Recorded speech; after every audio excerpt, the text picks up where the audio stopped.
For years, the narrative regarding the Brown family was controlled, manicured, and carefully presented to the world to show a functioning chaos. But as the wives have left and the dust has settled in Flagstaff, a much darker, more painful reality has begun to emerge from the children who lived through it. For the longest time, Kody Brown relied on a specific hierarchy within his children. He had the rebels, he had the quiet ones, and he had the loyal ones. For a decade, Madison Brown Brush sat comfortably at the top of that hierarchy. She was the daughter who asked him to officiate her wedding. She was the daughter who moved back to be close to the family. She was the safe child. But something has fundamentally broken. In recent months, through subtle social media hints, podcast appearances, and the undeniable distance between Las Vegas and Flagstaff, Madison has begun to drop what can only be described as a brutal truth about her childhood, a truth that completely dismantles Kody Brown's perception of himself as a father. Today, we are going deep, 10,000 words deep, into the psychology, the history, and the breaking point of the relationship between Kody Brown and the daughter who used to be his biggest ally. Kody claims he is the victim of a bitter housewife campaign, but when Madison speaks, the world listens. And what she is saying has left the patriarch absolutely stunned. To understand the gravity of the current situation, we have to first understand the pedestal that Madison was placed on, and perhaps more importantly, the pedestal she placed Kody on during her early adulthood. In the early seasons of Sister Wives, Madison was portrayed as intelligent, driven, but also deeply integrated into the family dynamic. Unlike some of her siblings who seemed eager to escape the orbit of polygamy immediately, Madison, despite saying she wanted monogamy for herself, seemed to respect Kody's vision. The ultimate symbol of this bond was her wedding to Caleb Brush. We watched Kody officiate that wedding with a level of giddiness and involvement that we rarely saw with his other children. He wasn't just a father of the bride. He was the center of attention, the spiritual guide, the patriarch in his prime. It is vital to analyze why this dynamic worked for so long. Kody Brown is a man who operates almost entirely on a currency of validation and loyalty. Caleb Brush, Madison's husband, was a man Kody deeply admired, almost to a strange degree, often joking about a man crush. Because Madison married a man Kody respected, and because she brought grandchildren into the family early on, she granted Kody the status of grandpa, a role he relished because it offered all the glory of patriarch status with none of the day-to-day grunt work of parenting. For years, Madison unknowingly fed Kody's ego. She allowed him to be the benevolent grandfather. She allowed him to feel like the head of a massive, thriving dynasty. But looking back now, through the lens of recent revelations, we have to ask, was Kody bonding with Madison, or was he bonding with the idea of Madison? Was he a good father to her, or was he simply rewarding her for following a script he approved of? The brutal truth that is surfacing now suggests that Madison's golden child status was never about unconditional love. It was about conditional compliance. As long as she was close, as long as she was bringing the grandkids around, and as long as she wasn't challenging his treatment of her mother, Janelle, everything was fine.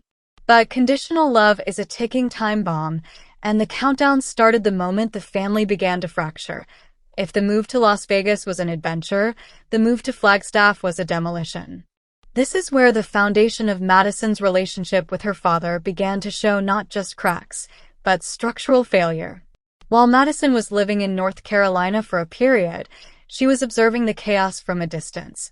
But eventually, the reality of the family's disintegration became impossible to ignore.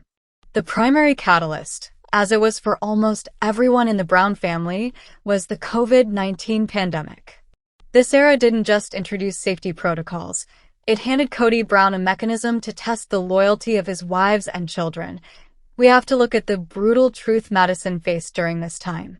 She saw her brothers, Gabriel and Garrison, being labeled as disobedient and dangerous to the family simply for going to work or school. Madison, now a mother herself, was watching her father essentially choose Robyn and her children over the rest of the clan under the guise of health safety. The brutal truth that Madison likely realized during this period, and has alluded to since, is that her father's protection was selective. A father who claims to protect his family but refuses to see his children for months on end, while living full-time in a mansion with his favorite wife, is not a protector. He is a separatist. Madison is an incredibly logical woman. She gets that from Janelle. She likely analyzed the data. Kody was willing to travel for a friend's wedding, but not to support Isabel's surgery. He was willing to have a nanny come over, but not his own sons. For Madison, who values family stability above all else, evidenced by her strong marriage to Caleb, witnessing Kody's abandonment of her siblings and her mother must have been the moment the great Kody Brown myth evaporated. She wasn't just watching a bad dad. She was watching a man systematically dismantle her childhood memories and replace them with a cold, hard reality. He only loves you if you obey him. Here is where we get into the recent stunning revelations. Madison has not gone on a scorched earth media tour like a tell-all book author. Instead, she has done something far more damaging to Kody's ego. She has highlighted what a real father looks like by showcasing Caleb. In the world of social media psychology, what you post is often a direct commentary on what you are missing or what you value. Madison frequently posts long, emotional tributes to Caleb, praising his consistency, his presence, and his gentleness. Let's analyze the subtext of these posts. When Madison writes about how Caleb is always there for the kids, how he never raises his voice, how he prioritizes their emotional well-being, she is drawing a sharp, jagged line of comparison to Kody. She is dropping the brutal truth that she didn't grow up with that kind of stability. There is a specific narrative running through the adult Brown children's lives right now. They are realizing that their childhood was chaotic, anxious, and filled with a father who was emotionally erratic. Kody is likely stunned by this because, in his mind, he was a god to them. He views himself as the ultimate provider. But Madison is revealing that providing isn't just about money or a big house. It's about emotional safety. By praising Caleb for being the father she presumably wished she had, she is publicly identifying the deficits in Kody's parenting. She has spoken about breaking generational trauma. When a child of a polygamist patriarch speaks about breaking cycles, they are explicitly saying, "The way I was raised was wrong, and I will not let it happen to my children." For Kody, who views his lifestyle as sacred and his leadership as divine, hearing his golden daughter call his parenting style trauma is a narcissistic injury he cannot comprehend. You cannot separate Madison's current truth-telling from the treatment of her mother, Janelle. Madison and Janelle have always had a bond that transcends the typical mother-daughter relationship. They are best friends and business partners. For years, Janelle was the logical wife who put up with Kody's antics because she believed in the principle of the family. But as we saw in the last 2 seasons, Kody's mask slipped completely. He accused Janelle of disloyalty, he gaslit her about finances, and he tried to drive a wedge between her and her children. This is the most brutal part of the truth for Kody to swallow. Madison chose a side, and it wasn't his. Kody operates on the belief that because he is the father, he commands respect regardless of his actions. He was stunned when the boys stopped calling. He was stunned when Christine left. And he is stunned that Madison, who he officiated for, has effectively closed ranks around Janelle. The financial abuse aspect is critical here.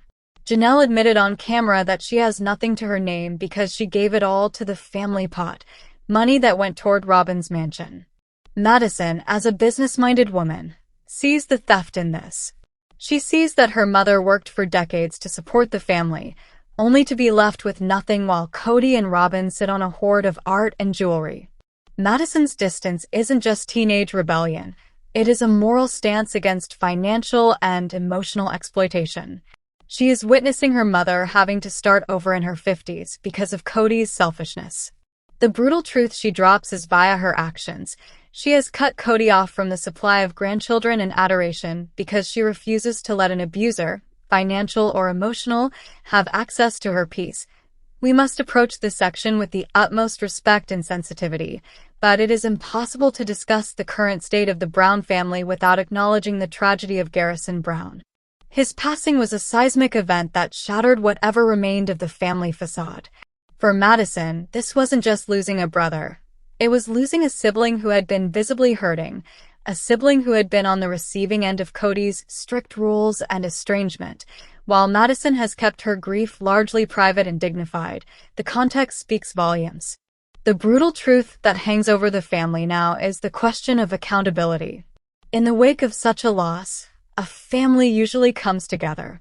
But reports and observations suggest that while the siblings and mothers, Janelle, Christine, Mary, have clung to each other, the rift with Kody remains, and perhaps has even deepened. Madison's truth here is likely the hardest for Kody to hear. You wasted time. You wasted years fighting over COVID rules, fighting over loyalty, fighting over apologies, while your children were struggling. The brutal reality is that time is finite. Madison realizes this. She holds her children tighter now. And looking at Kody, she likely doesn't see a patriarch anymore. She sees a man who squandered the most precious resource of all, time with his children, in favor of being right. Kody is stunned because he expected tragedy to bring everyone back under his wing, seeking his guidance. Instead, they found comfort in each other, proving once and for all that they don't need him to function as a family unit. He made himself obsolete, and that is a truth he cannot escape. Madison hasn't just been posting photos, she has been speaking about boundaries. In the modern vernacular of therapy and mental health, boundaries is often a polite way of saying keeping toxic people out. Madison has openly discussed the need to protect her peace and her immediate family. When Madison discusses boundaries, she is directly addressing the lack of them in her childhood. In a plural family, boundaries are non-existent. You share a husband, you share a kitchen, you share your trauma. Kody felt entitled to every thought and feeling his wives and children had. He felt entitled to move them across the country on a whim. He felt entitled to demand they change their religion or their lifestyle to suit his mood. Madison's brutal truth is the assertion of autonomy. She is saying, I am not an extension of Kody Brown. I am Madison Brush. This individuation is terrifying to a narcissist. Kody interprets her boundaries as rejection. He interprets her silence as hatred. But in reality, Madison is simply doing what a healthy adult does, assessing relationships and discarding the ones that are harmful. The stunning part for Kody is that he never thought he could be the harmful one. He thought he was the prize. Madison is holding up a mirror, and the reflection is showing a neglectful father, not a king. For 18 seasons, the show tried to convince us that polygamy made the family better, stronger, and more abundant. Madison was a key part of that PR machine in the early days. She was the proof that the kids turn out okay. But now, Madison represents the failure of that experiment. She is living a monogamous life. She is seemingly happier than her parents ever were. Madison's life is a walking, talking rebuttal to Kody's entire belief system. Kody believes that polygamy is the higher law, the way to become a god. Madison's brutal truth is that monogamy, dedicated, focused, singular love, is actually providing the stability that polygamy promised but never delivered. Every time she posts a happy family photo with just her, Caleb, and the kids, she is proving Kody wrong. She is proving that you don't need 3 moms and a chaotic schedule to raise good kids. You need presence. Kody is stunned because his own children are rejecting his theology. They aren't just rejecting him as a dad. They are rejecting the very structure he built his life around. Madison is showing the world that the Brown family culture was a sham, and that the only way to find happiness was to escape it. So, where does this leave Kody Brown? He sits in his mansion on the hill, surrounded by the art he bought and the wife he chose, but he is losing the legacy he claimed to care about. Madison Brown Brush, once his golden child, has grown up. She has found her voice. And that voice is dropping truths that shatter the glass house Kody built. She isn't screaming. She isn't throwing tables. She is simply living a life full of love, stability, and respect, 3 things Kody withheld from her mother and siblings for years. The brutal truth is this: Madison doesn't need Kody. And for a man who needs to be needed, that is the most stunning, painful reality of all. What do you think? Is there any way back for Kody and Madison? Or has the golden child finally realized that the gold was just painted rust all along? Let me know in the comments below. Don't forget to like, subscribe, and hit that bell, because the Sister Wives saga is far from over, and the truth is just beginning to come out. The reason Kody Brown apologized to Janelle Brown before his other wives. On the November 30th episode of TLC's Sister Wives, Kody Brown reveals that the sale of Coyote Pass sparked a major revelation. Feeling the weight of the past, he sets out on a personal mission to apologize to each of his 3 ex-wives, Meri Brown, Christine Brown-Woolley, and Janelle Brown. Kody is ready to extend an olive branch to each of his ex-wives, but will they be willing to accept his apology? Kody Brown kicks off his apology tour with Janelle Brown on the latest episode of Sister Wives. Kody Brown is on a mission to apologize to each of his ex-wives.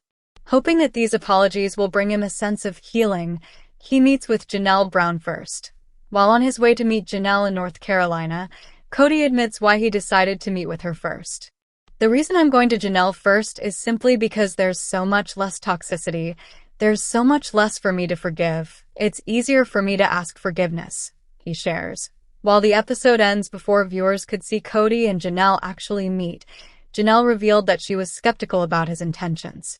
However, after speaking with their daughter Madison Brownbrush, who no longer has a relationship with her dad, Madison surprisingly suggested that he might be offering an olive branch. Madison even admitted that if her father began to show consistent patterns of wanting to be involved in her life and that of his grandchildren, there could be a chance of forgiveness. I am open to reconciliation and forgiveness and closure. But if he ever wanted to be let back into our lives, there would need to be a pattern of consistency, she shares with her mother. Kody reveals the biggest thing he needed to apologize for before meeting with Janelle. Kody sat down with his remaining wife, Robyn Brown, to explain why he felt it was finally time to apologize and attempt to make amends with all 3 of his ex-wives. Following the closing of Coyote Pass, Kody said that although the sale brought a sense of closure, it also left him wrestling with a deep feeling of shame. I need to go apologize, he tells Robyn, who appears in disbelief. Just with what I need to own about the breakups, about how things happen with the family. I want to set them free, he added. In a confessional, Robyn shared how she felt when Kody revealed his plans to apologize to the women. When he first told me that he wanted to meet with the exes and apologize, I was sort of shocked. I'm trying really hard not to give him too much reaction because I was processing it, she said. During their dinner, Kody tells Robyn that he specifically wants to apologize for saying he never loved them, a confession that shocked her as well, but a statement she was happy to hear from him. Sister Wives star Kody Brown says he didn't think he was in a *** hole until his divorces. I thought everybody liked me on Sunday's episode of Sister Wives. Kody Brown began his pilgrimage to deliver in-person apologies to ex-wives Meri, Janelle, and Christine Brown, admitting to viewers that he thought everybody liked me until his trio of divorces. The failed polygamist made this admission after revealing to his wife Robyn that he wanted to make amends with his ex-wives in order to set them free and to release some of the anger he's been carrying in recent years. Kody also expressed to Robyn that he felt apologies to Meri, Janelle, and Christine were in order due to him previously claiming that he never loved them in the wake of their respective splits. While fans of Sister Wives may recall Kody admitting last season that his remarks about his exes came from a place of anger instead of honesty, he apparently never directly apologized to Meri, Janelle, or Christine for what he said. During Sunday's episode, Janelle shared with her and Kody's daughter Madison, one of the many children from whom Kody is estranged, that Kody reached out claiming that he wanted to come to North Carolina and speak to her to extend the olive branch. While Janelle admitted that she was suspicious of Kody's motives, she suspected the olive branch may have something to do with Kody wanting to mend the relationships with his children, something she insisted Kody didn't need her to do. We're not friends, I'm not gonna facilitate for you, Janelle told her daughter of Kody's potential motives. Janelle ultimately decided that she was open to sitting down with Kody, though she told viewers she didn't really have much desire to see Robyn. Later in the episode, a solo Kody arrived in North Carolina to meet up with Janelle, before revealing to viewers that he'd yet to reach out to Meri or Christine about making amends with them. He added that he was starting with Janelle because she was the least hostile toward him. My heart isn't soft enough to actually apologize to them yet, Kody said. The devil gets in your head.